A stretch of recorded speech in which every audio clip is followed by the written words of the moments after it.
Assalaamu calaykum. Kusoo dhawaada kulliyadda Star College. Magacaygu waa Mustafa. Waxaan ahay maamulka guud ee kulliyadda. Halkan waxaan kula socodsiinayaa casharka saddexaad ee buugga kombiyuutarka.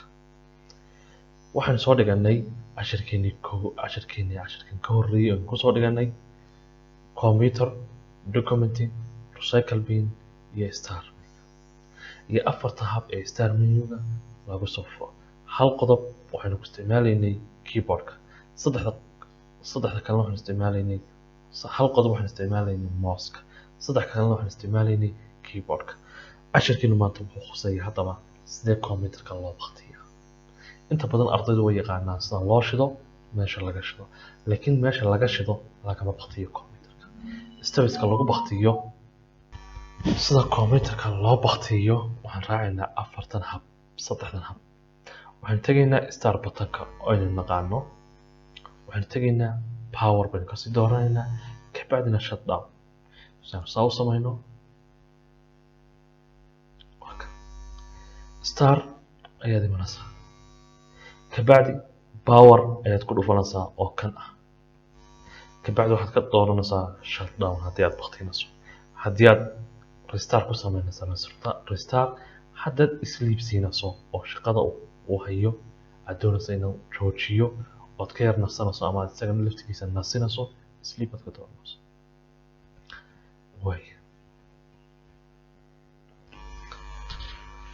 haddana waxaanu eegaynaa sida kombiyuutarka aad u baktin lahayd adigoo isticmaalaya keyboardka.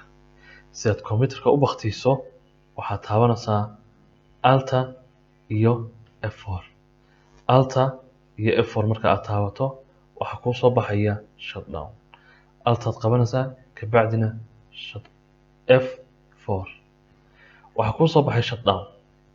si aad u baktiiso adigoo isticmaalaya keyboardka waxaad taabanaysaa enter. halkan waxaa kugu yaala shutdown. haddii aad doonaysa restart waxaad taabanaysaa arrowga ama fallaadha xagga hoose ku geynaysa afarta fallaadhood ee midigta iyo bidixda iyo kor iyo hoos. kolba tii aad doonto ayaad isticmaalaysaa, kabacdina enter baad siinaysaa. anigu baktin maayo hadda, laakiin sidaasaad ku baktin kartaa. waxaa inoogu xiga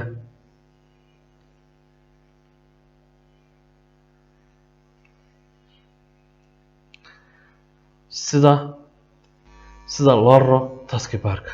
taskbarku waa xagga ay ka bilaabanto start ay ku dhammaato navigationka ama liidka hoose ee shaashada kombiyuutarka ayaa waxaa loo yaqaanaa taskbar.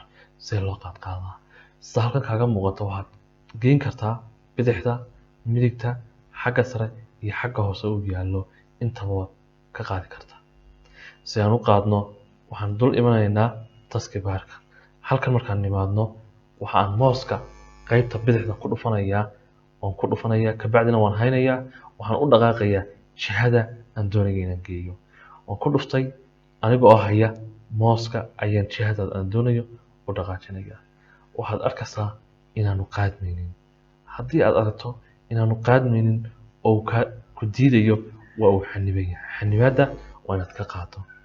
si aan xanibaadda uga qaadno taskbarka dul kaalay, right click C, halka maxaa ku qoran lock taskbar. inuu xanibayo waxaa ku cadaynaysaa sax baa saaran, saxda ka qaad.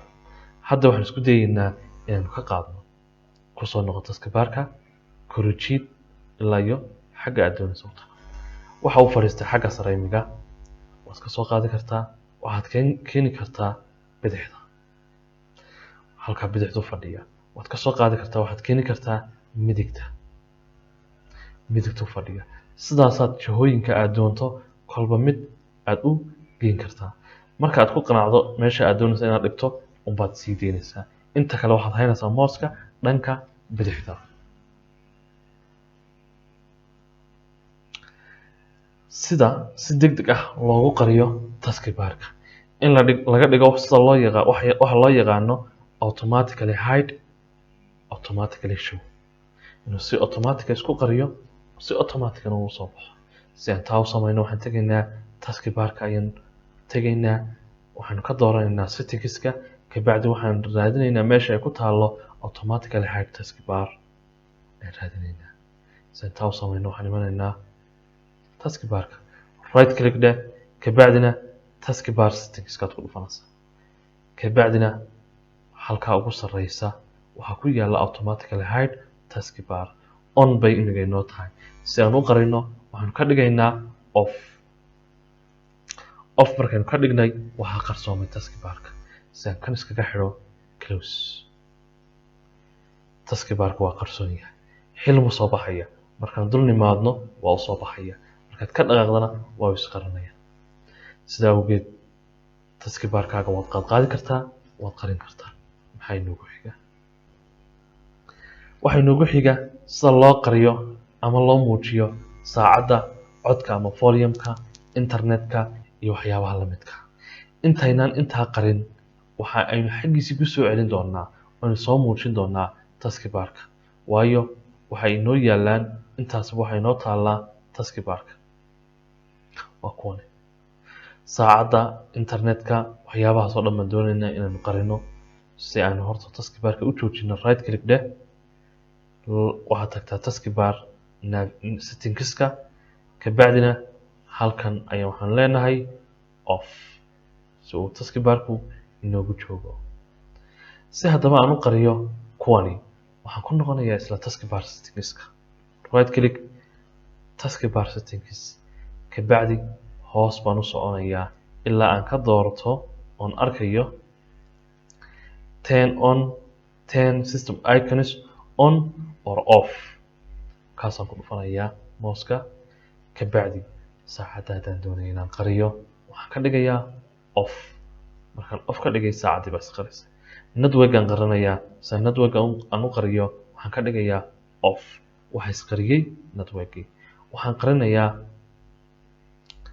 volume-ka markaan volume-ka qariyo waxaad arkaysaa in volume-ka maqan yahay power-ka ama battery-gaan qarin karaa on off ka dhigaya يعني mid kasto aad doonayso inaad qariso on baad ka dhigaysaa mid kasto aad doonayso inaad soo saartana on baad ka dhigaysaa mid kasto doonayso inaad qarisana off baad ka dhigaysaa saacadda saan soo celiyo on ka dhig codka saan soo celiyo on ka dhig network saan soo celiyo on ka dhig battery saan soo celiyo on ka dhig dhammaantood waan iga soo celiyo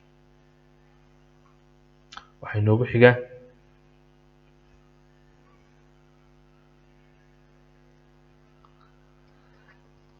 waxay noogu xigaa sida loo habeeyo ee loo hagaajiyo shayada dul saaran shaashada ama desktop-ka yaala si aan u hagaajino oon u habayno waxaan dooranaynaa ama aan raacaynaa labadan tilmaamood right click ku dhufo mouska dhanka bidix adiga oo jooga desktop-ka kabacdi waxaad ka doorataa sort aan aragno desktop-kan imiday right click baan siiyey waxaan halkan ka dooranayaa sort waxa ku soo baxay waxaad u habeyn kartaa by name by size by tape iyo by date si aan ugu habayno waxaan ku dhufanayaa name waxyaabaha halkan yaala iyo meelahan bannaan oo dhani waa in la habeeyo name ku dhufto sidaad u jeedo waxaa loo habeeyey sidii aan rabnay waxaa kalood u habeyn kartaa sort by size saad aragto waa la habeeyey laakiin maxaa isbedelay shay kasta meeshu yaalay maaha meel kale ayuu tagay laakiin waxa lagu sameeyay sort maxay noogu xiga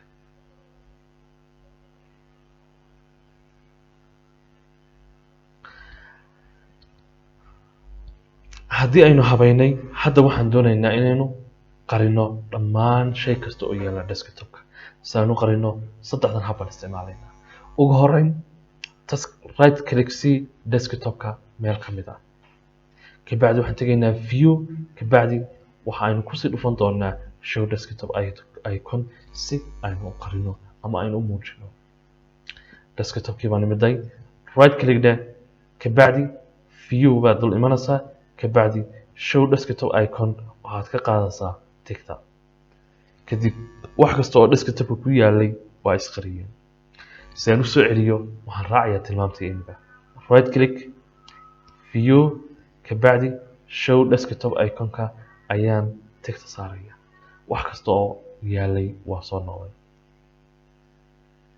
maxay noogu xigaa waxay noogu xigaa sida loo soo furo faylashii ugu dambeeyay ee computerka la isticmaalay. taa macnaheedu waxa weeyaan fayl kasta oo imiga aan isticmaalayay waxaan kala socon karnaa ka eegi karnaa historyga. fayl kasta oo qof inagu aynaan isticmaalin qof hore uu isticmaalayna waxaan ka heli doonaa halka loo yaqaano quick access-ka. saynu taa u aragno waxaan imanaynaa xaggan waxaanu tegaynaa oo ku dhufanaynaa meesha loo yaqaano file explorer. markaan ku dhufto aan soo furo waxaan ka dooranaynaa xagga ay taalo quick access. waxaad arkaysaa 3 cashar ama 2 cashar inay halkan ku jiraan. waa faylashii ugu dambeeyay aan isticmaalayay. si aan fayl kale u tijaabino halkan baan imanaynaa ka bacdi faylka aan doonayo inaan tijaabiyo ayaan furayaa. tusaale ahaan kaadiintu ay ku qoran tahay ayaan furayaa. wuxuu noqon doonaa faylka ugu dambeeyay aan isticmaalo. si aan u hubino file explorer kaalay ka bacdi faylkii ugu dambeeyay waa daynta. siday u kala dambeeyeen bay usoo kala hor mari doonaan. haddaan mid kale tijaabino aynu samaysano ama right click new faylka text document-ga aan samayno oo magaca u bixino daahirba. faylkii ugu dambeeyay isticmaalno wuxuu noqon doonaa daahir. waynu soo galaa meeshii loo yaqaanay recent items. file explorer-ka fur ka bacdi daahir. hadda waxaad taqaanaa sida faylashii ugu dambeeyay loo eego. ka waran haddii uu kaa maqan yahay gidigaba oonad intan haysanin maxaad samaynaysaa? waxaad maraysaa stepskan.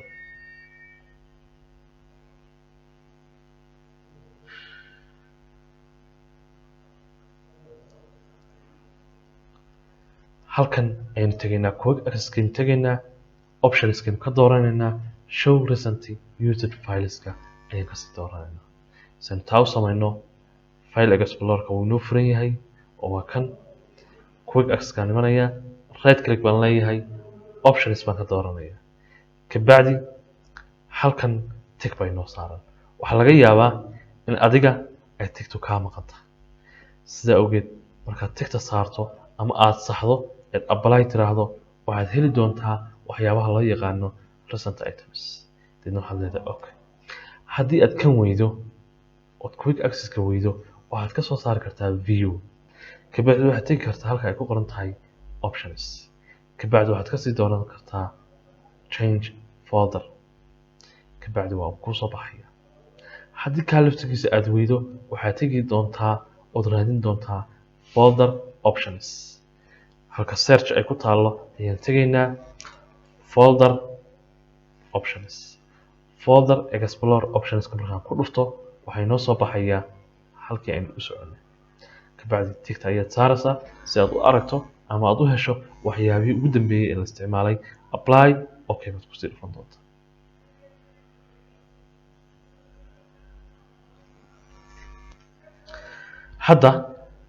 hadda waxaynu eegi doonaa sida loo masaxo faylashii ugu dambeeyay ee la isticmaalay.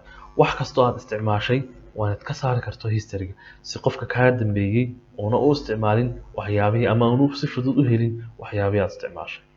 saynu taa u samayno waxaan tegaynaa file explorer ka bacdi faylka aan doonayna inaan ka saarno ayaan dooranaynaa right click baan leenahay waxaan leenahay remove from quick access. isla markaad ku dhufato oo ka baxaya daahir. haddii aanad u baahnayn in la arko ood qarsato right click dhe ka bacdina remove from quick access. sidaad ujeedo waa laga saaray. haddii laakiin ay badan yihiin oo faylasha aad isticmaashay ay aada u badan yihiin oonad awoodin inaad xabad xabad uga saarto dhammaantii mar qura aad ka saari kartaa. waxaad raacaysaa tilmaamahan.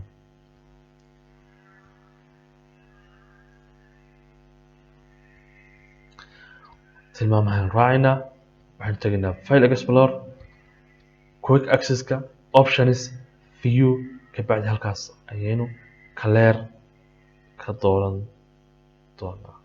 cafwan casharkan waa cashar kale laakiin saynu samayn doono waa ila soco halkan right click dheh options ka bacdi halka ay ku taalo clear ayaan ku dhufanaya. isla marka aan clear ku dhufto waa in laga saara kuwan. dadna waxaan leeyahay okay. qaabkaas ayaa loo eegaa faylashii ugu dambeeyey ee la isticmaalay. qaabkaas ayaa looga saaraa faylashii ugu dambeeyey si aan cidi kaaga isticmaalin. qaabkaas ayaa loo masaxaa dhammaantood wixii la isticmaalay.